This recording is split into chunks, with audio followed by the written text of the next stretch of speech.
Comrade. രചന ഏക. അവതരണം ഷാഹുൽ മലയിൽ. Editing Faisal C M Nooncheri. എടി നശിച്ചവളെ, എന്ത് തോന്നിയാസം നീ കാണിക്കുന്നത്?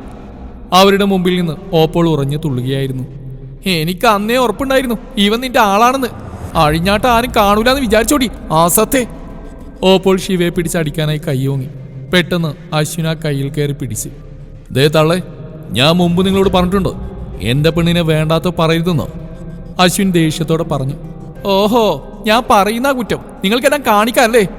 ഏട്ടൻ എവിടെ? ഇതൊന്നും കാണുന്നില്ലേ? മോളെ പറയുമ്പോ എന്തൊക്കെയായിരുന്നു? കാണട്ടെ മോളുടെ കൊണവധികാരം. ഓപ്പോൾ ദേഷ്യത്തോടെ പറഞ്ഞു. എന്നിട്ട് പോവാനൊരുങ്ങി അവരുടെ മുമ്പിൽ അശ്വിൻ തടസ്സമായി നിന്നു. ദേ പോകുന്ന കൊള്ളാം, എന്തായാലും ഞാൻ ഇവിടെ തന്നെ കിട്ടൂ. ആദ്യത്തിന് നേരത്തെ ആവുന്നതിൽ സന്തോഷമേ ഉള്ളൂ. പോയെല്ലാം പറയും. പക്ഷേ അത് കഴിഞ്ഞ 6 അടി പൊക്കത്തിലൊരു മുതലില്ലേ മനു, അവനെ ഞാൻ വിശദമായിട്ടൊന്ന് കാണുന്നുണ്ട്. അമ്മക്കുള്ള കൂടി മകനോടുത്തോളാം. ഓർമ്മയുണ്ടല്ലോ അല്ലേ മുമ്പത്തെ എൻ്റെ സ്വീകരണം?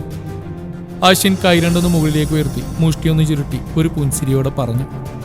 അത് കേട്ടതും ഓപ്പോൾ മുഖത്തൊന്ന് കൈവച്ച് എന്നിട്ട് എന്തോർത്തുന്ന പോലെ പുറകോട്ട് നിന്നു. അശ്വിൻ അവരുടെ മുമ്പിൽ നിന്നും മാറിക്കൊടുത്ത് അവർക്ക് വഴിയൊരുക്കി. എന്താ പോകുന്നില്ലേ? വേഗം പോയി പറ അമ്മായി. തനിക്ക് മുമ്പിൽ പകച്ചു നിൽക്കുന്ന ഓപ്പോളെ നോക്കി അശ്വിൻ ഒരു ചിരിയോടെ പറഞ്ഞു. തങ്ങൾക്ക് മുമ്പിൽ വിളറി വെളുത്ത് നിൽക്കുന്ന ഓപ്പോളെ കണ്ട് ശിവക്കും ചിരി വന്നു.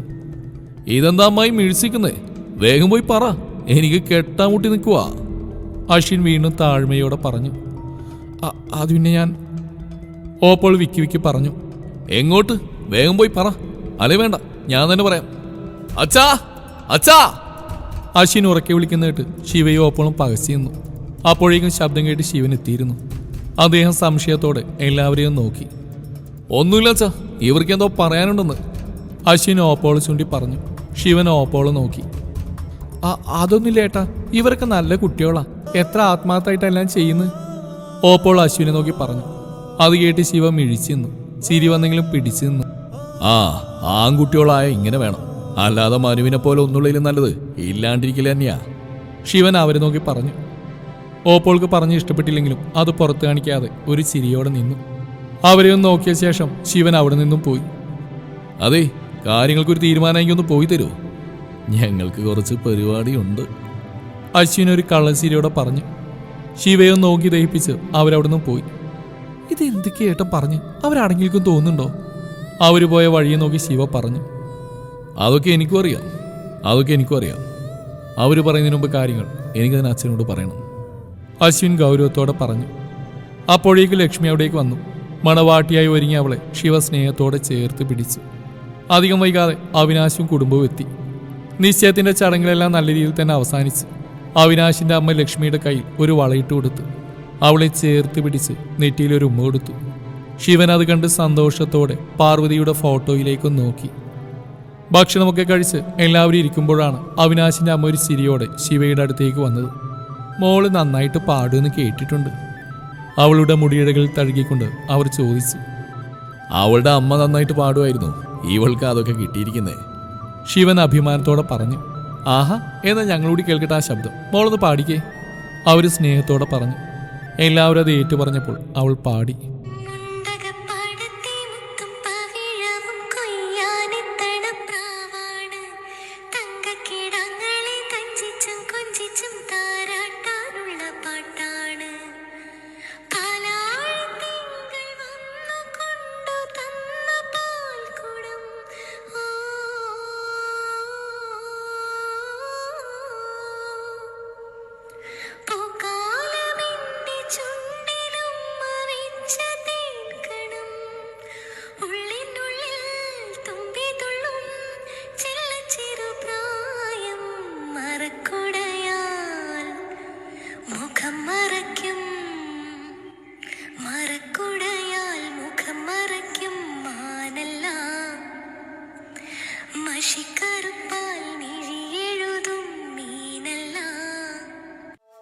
അവളുടെ പാട്ടിൽ എല്ലാവരും ലയിച്ചിരുന്നു പോയി.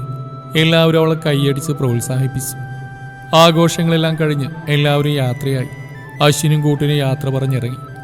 ഉമ്മറത്തിരിക്കുന്ന അച്ഛൻ്റെ അരികിലേക്ക് അശ്വിൻ നടന്നു. അച്ഛാ, ശിവ എനിക്കിഷ്ടമാണ്. ഒരു ജോലിയായിട്ട് ഞാൻ വന്ന് ചോദിച്ചാൽ എനിക്ക് അവളെ തരുമോ? അദ്ദേഹത്തിൻ്റെ കയ്യിൽ പിടിച്ച് അശ്വിൻ ചോദിച്ചു. മോഹൻ ധൈര്യമായിട്ട് വന്ന് ചോദിച്ചോ, ഞാൻ സന്തോഷത്തോടെ തരാം. അവളുടെ സന്തോഷ എനിക്ക് വലുത്. നീ അവളുടെ കണ്ണു നിറയാൻ സമ്മതിക്കില്ല, അതെനിക്ക് ഉറപ്പാ. അയാൾ അവനെ വാത്സല്യത്തോടെ നോക്കി പറഞ്ഞു. അദ്ദേഹം പറയുന്ന കേട്ട് എല്ലാവർക്കും സന്തോഷമായി. അവരോട് യാത്ര പറഞ്ഞു പോകുന്ന അവരെ ശിവ കണ്ണിൽ നിന്ന് മറയുന്നവരെ നോക്കി നിന്നു. പ്രവാസം, യഥാർത്ഥ വിരഹം എന്താണെന്നറിയാൻ ഒരു പ്രവാസിയോടും അവൻ്റെ ഭാര്യയോടും ചോദിച്ചു നോക്കണം. അവർക്കറിയാം അതിൻ്റെ നേരും നോവും. തൻ്റെ സ്വപ്നങ്ങളും സന്തോഷങ്ങളും താഴിട്ട് പൂട്ടി ഉറ്റവർക്ക് വേണ്ടി ജീവിക്കേണ്ടി വരുന്നവനാണ് പ്രവാസി. 4 ചുമരുകൾക്കുള്ളിൽ തൻ്റെ സ്വപ്നങ്ങളെ തളച്ചിട്ട് തൻ്റെ പ്രാണനെ ഓർത്ത് ഓരോ നിമിഷവും ഉരുകിത്തീരാൻ വിധിച്ചവളാണ് അവൻ്റെ ഭാര്യ. നമ്മുടെ ഷാഹുൽ സാറും പാത്തുവും ഇനി അവരിലൊരാൾ. ഷാഹുൽ സാറ് പ്രവാസിയുടെ കുപ്പായമണിയാൻ ഇനി മണിക്കൂറുകൾ മാത്രം. രാവിലെ 10 മണിക്ക് പുറപ്പെടാനുള്ള തയ്യാറെടുപ്പിലാണ് സാറ്. പാത്തു ഓടി നടന്ന് സാറിന് കൊണ്ടുപോകാനുള്ളതെല്ലാം പാക്ക് ചെയ്യുകയാണ്. എല്ലാ കാര്യങ്ങളും ഒരു കുറവും വരുത്താതെ ചെയ്യുന്നുണ്ടെങ്കിലും അവളുടെ ഉള്ളിലൊരു കടൽ ഇരുമ്പുന്നുണ്ടെന്ന് സാറിനും അറിയാം. അവളെ ഒന്ന് ചേർത്ത് പിടിക്കാൻ കഴിയാതെ സാറും പ്രയാസപ്പെട്ടു. താനൊന്ന് ചേർത്ത് പിടിച്ചാൽ അണപൊട്ടി ഒഴുക രണ്ടുപേരുടെയും സങ്കടം. അത് പാടില്ല, താൻ കരയാൻ പാടില്ല. തൻ്റെ പരുക്കൻ സ്വഭാവത്തിന് അത് ചേരില്ല. അല്ലെങ്കിലും ആണുങ്ങൾക്ക് അറിയാൻ പാടില്ലല്ലോ. അത്രമേൽ സങ്കടം കടിച്ചമർത്തുമ്പോൾ ഒഴുകി ഒലിക്കുന്ന കണ്ണുനീർ അവരുടെ രക്തമാണെന്ന് പലരും മറന്നുപോകുന്ന സത്യം. പെണ്ണിന് കരഞ്ഞു തീർക്കാം, പക്ഷേ കരയുന്നതാണെങ്കിൽ ദുർബലൻ. സമൂഹം കൽപ്പിച്ചു തന്ന ഓരോ വിലക്കുകൾ. സാറ് സങ്കടം കടിച്ചമർത്തി ജനാലയിലൂടെ പുറത്തേക്ക് നോക്കി നിന്നു. അടുക്കളയിൽ സാറിൻ്റെ ഉമ്മ മകന് കൊടുത്തുവിടാനുള്ള അച്ചാറും പലഹാരങ്ങളുമൊക്കെ ഭരണിയിലാക്കുന്ന തിരക്കിലാണ്. ഒഴുകി വരുന്ന കണ്ണുനീർ ഇടയ്ക്കിടെ തലയിലിട്ടിരിക്കുന്ന തട്ടം കൊണ്ട് തുടച്ചു മാറ്റുന്നുണ്ട്. പണ്ട് മകൻ ഹോസ്റ്റലിൽ പഠിച്ചിരുന്ന കാലമത്രയും തന്നെ പിരിഞ്ഞു തന്നെയാണ് നിന്നിരുന്നത്. പക്ഷേ അന്നൊക്കെ മുടങ്ങാതെ അവൻ എല്ലാ ആഴ്ചയും തൻ്റെ അരികിലേക്ക് ഓടിയെത്തും. ഒരാഴ്ച വരാനൊന്ന് വൈകിയാൽ അവനെ കാണാതെ നെഞ്ചു പിടക്കും. അങ്ങനെയുള്ളപ്പോൾ എങ്ങനെയാണ് താൻ അവനെ കാണാതെ വർഷങ്ങളോളം നിൽക്കുകയെന്നോർത്ത് ആ മാതൃഹൃദയം തേങ്ങി. അശ്വിനും അച്ചായനും നേരത്തെ തന്നെ എത്തി സാറിന് കൊണ്ടുപോകാനുള്ള പെട്ടി റെഡിയാക്കുന്നതിൽ പാത്തുവിനെ സഹായിച്ചു. കുറച്ചുകൂടെ കഴിഞ്ഞപ്പോഴാണ് ശ്യാമും ശിവയും കാർത്തിയും എത്തിയത്. എല്ലാവരും കൂടി ആയപ്പോൾ വീടാകെ ബഹളം. സാറ് റെഡിയായി പുറത്തേക്ക് വന്നു. എല്ലാവരെയും നോക്കി യാത്ര ചോദിച്ചു. ഒരുപാട് സങ്കടം ഉള്ളിലൊതുക്കി തന്നെ നോക്കി പുഞ്ചിരിയോടെ നിൽക്കുന്ന പാത്തുവിനെ നേരിടാനുള്ള ശക്തി സാറിനുണ്ടായിരുന്നില്ല. അവളെ നോക്കി തലകൊണ്ട് പൂവാ എന്ന് മാത്രം പറഞ്ഞ് സാറ് കാറിനരികിലേക്ക് നീങ്ങി. ഡോറ് തുറന്ന് കാറിനകത്തേക്ക് കയറാനൊരുങ്ങിയ സാറ് എല്ലാവരെയും നോക്കി. തൻ്റെ പ്രിയപ്പെട്ടവരെല്ലാവരും തനിക്ക് വേദനയോടെ യാത്രയപ്പ് നൽകുന്നു അദ്ദേഹം സങ്കടത്തോടെ നോക്കി. എന്തോ ഒന്ന് തന്നെ പുറകിലേക്ക് പിടിച്ചു വലിക്കുന്ന പോലെ. കയറാനൊരുങ്ങിയ സാറ് ഒരു നിമിഷം അവിടെ തന്നെ നിന്നു. ശേഷം തിരികെ വന്ന് പാത്തുവിൻ്റെ മുഖം പിടിച്ചുയർത്തി അവളുടെ നെറ്റിയിൽ സ്നേഹത്തോടെ ഒന്ന് ചുംബിച്ചു. ഒരു വാത്സല്യ ചുംബനം. അതുമാത്രം മതിയായിരുന്നു അവളുടെ കണ്ണുകൾ നിറഞ്ഞൊഴുകാൻ. ആ കണ്ണുനീർ സാറിനെ ചുട്ടു പൊള്ളിക്കുന്നുണ്ട്. അയാൾ വേദനയോടെ അശ്വിനെ നോക്കി. അശ്വിൻ കണ്ണുകൊണ്ട് സാന്ത്വനമേകി. ഞങ്ങളുണ്ടാവും ഇവിടെ എല്ലാ കാര്യത്തിനുമെന്ന് പറയാതെ പറഞ്ഞു. സാറ് പിന്നെ തിരിഞ്ഞു നോക്കാതെ വേഗം വണ്ടിയിൽ കയറി യാത്രയായി. കണ്ണിൽ നിന്ന് മായുന്നവരെ എല്ലാവരും വേദനയോടെ നോക്കി നിന്നു. പാത്തുവിൻ്റെ നിൽപ്പ് ആങ്ങളമാർക്ക് സഹിക്കുന്നില്ല. അവർ ഓരോന്നൊക്കെ പറഞ്ഞ് അവരുടെ മൂഡ് ശരിയാക്കാൻ നോക്കി. സാറിലിടും, സാറിന് ഒട്ടും താല്പര്യമില്ലാതെ പോകുന്നു. നല്ല വിഷമമുണ്ട്. നിനക്ക് ഞങ്ങളൊക്കെ ഇല്ലേ? നമ്മുടെ സാറിന് ആരവിടെ ഉള്ളത്? നീ അതോർത്ത് വിഷമിക്കണ്ട. 2 വർഷമൊക്കെ പെട്ടെന്ന് തീരും. വരുമ്പോഴേക്കും നിന്റെ പഠിപ്പും തീരും. മോൾ ഉഷാറായിട്ടിരിക്കുക. അശ്വിൻ ചേർത്ത് പിടിച്ചുകൊണ്ട് പറഞ്ഞു. എന്നാലും സാറിന് ഇവളെ കൂടെ കൊണ്ടാവായിരുന്നു. അത്രയ്ക്ക് ഇഷ്ടമുണ്ടെങ്കിൽ കൂടെ കൂട്ടിയാനെ. ഇങ്ങനെ ഇട്ടു പോവില്ല. പാത്തു നോക്കിയായപ്പോഴാണ് ശ്യാമിൻ്റെ കൗണ്ടർ. ഈവൻ ഇന്ന് ഞാൻ എന്ന് പറഞ്ഞ് കാർത്തിവന്റെ പുറത്ത് ഒറ്റ കുത്തുവെച്ച് കൊടുത്തു. അയ്യോ അമ്മേ, കൊച്ചു പിള്ളേരെ ഫ്ലൈറ്റ് കയറ്റില്ലെന്നുള്ള കാര്യം എനിക്ക് അറിയില്ലായിരുന്നു എന്നും പറഞ്ഞ് ശ്യാമ അവിടുന്ന് ഓടി. കാർത്തിവന്റെ പുറകെ അവരുടെ ഓട്ടം കണ്ടപ്പോൾ പാത്തുവിന്റെ ചുണ്ടിലും ചിരിവിടർന്നു. അന്ന് എല്ലാവരും പാത്തുവിന്റെ കൂടെ ചെലവഴിച്ചു. വൈകിട്ട് ചേച്ചി പോകുന്നതുകൊണ്ട് ശിവ നേരത്തെ പോയി. ബാക്കിയുള്ളവരെല്ലാം രാത്രി ഭക്ഷണം കഴിച്ചാണ് പിരിഞ്ഞത്. സാറിൻ്റെ ഉമ്മ നിർബന്ധിച്ച് കഴിപ്പിച്ചെന്ന് പറയാം. ദിവസങ്ങളും മാസങ്ങളും വീണ്ടും കൊഴിഞ്ഞുപോയി. പാത്തുവിൻ്റെയും ഷാഹുൽ സാറിൻ്റെയും വിവാഹം കഴിഞ്ഞത് കോളേജിൽ ഭൂരിഭാഗം പിള്ളേർ അറിഞ്ഞു കഴിഞ്ഞു. ശിവ അശ്വിൻ പ്രണയവും കോളേജിൽ ഒരു സംസാര വിഷയമായി. പലരും അവരുടെ പ്രണയത്തെ അസൂയയോടെ നോക്കി. എക്സാമിൻ്റെ തിരക്കിലേക്ക് അവരെല്ലാം ചേക്കേറി. എക്സാം കാര്യങ്ങളുമായി എല്ലാവരും തിരക്കിലായി. തമിഴ് സംസാരവും കൂട്ടുകെട്ടും കുറച്ച് ദിവസത്തേക്ക് മാറ്റിവെച്ച് പഠനത്തിൽ മാത്രം എല്ലാവരും ശ്രദ്ധിച്ചു. ലാസ്റ്റ് എക്സാം കഴിഞ്ഞ് പുറത്തേക്കിറങ്ങിയ ശിവയെ കാത്ത് വാഗമരച്ചൂട്ടിൽ അശ്വിൻ നിൽപ്പുണ്ടായിരുന്നു.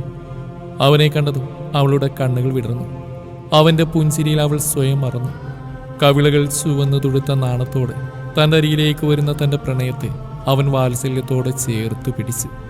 അവരെ അവരുടെ ലോകത്തേക്ക് വിട്ട് മറ്റുള്ളവർ അവരിൽ നിന്നകന്നു. ഒരുപാട് ദിവസത്തെ കാര്യങ്ങൾ പറയാനുണ്ട് രണ്ടാൾക്കും. പക്ഷേ അവർക്കിടയിൽ കൂടുതൽ സമയം മൗനം കയറി വന്നു.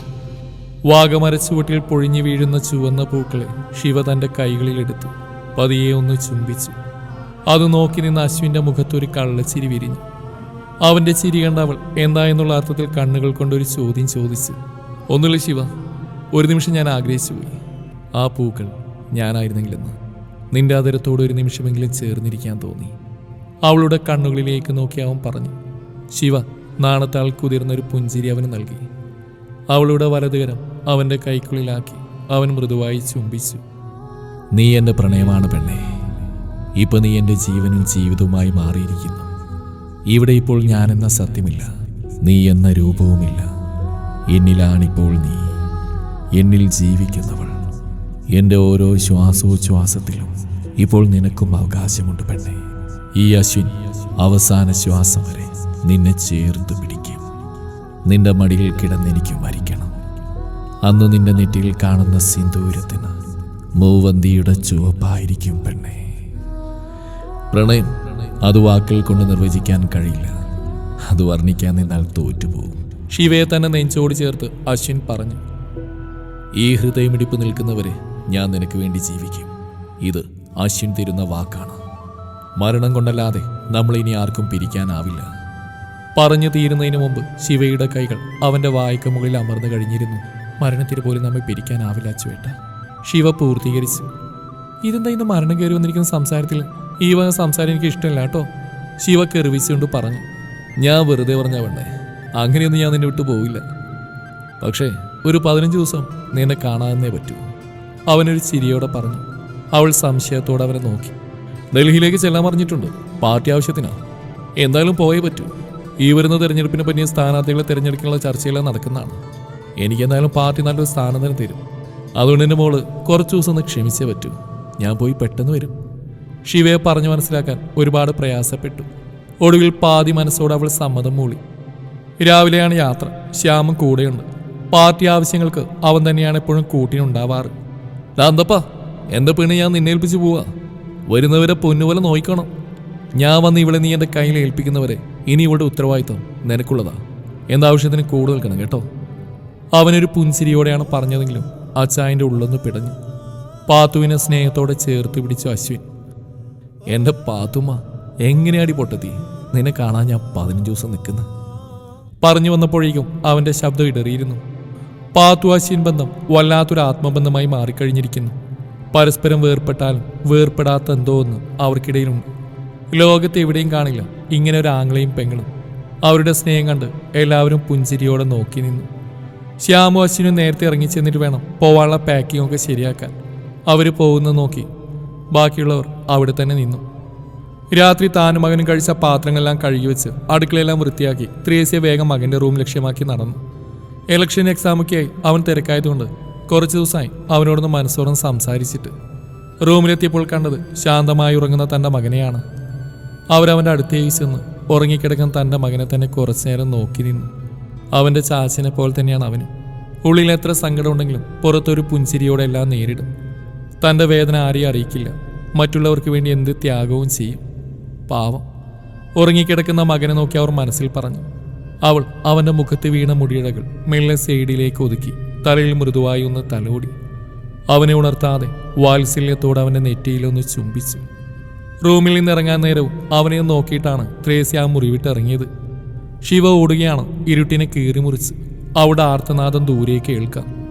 മുടിയെല്ലാം അഴിച്ചിട്ട് കണ്ണിൽ വല്ലാത്തൊരു ഭയം അവളെ പിടികൂടിയിട്ടുണ്ട്. ഓടി ഓടി അവൾ തളർന്നിട്ടുണ്ട്. ക്ഷീണത്തേക്കാൾ അവളെ ഭയമല്ലാതെ പിടികൂടിയതുകൊണ്ടാവാം അവൾ ക്ഷീണിതയായിട്ട് ഓട്ടം നിർത്താത്തത്. ഓടുന്നതിനിടയിൽ പുറകിലോട്ട് നോക്കുന്നതുകൊണ്ട് അവളൊരു കല്ലിൽ തട്ടി റോഡിലേക്ക് വീഴാൻ പോയി. അപ്പോഴേക്കും അച്ചായം വന്ന് അവളെ ചേർത്ത് പിടിച്ചു.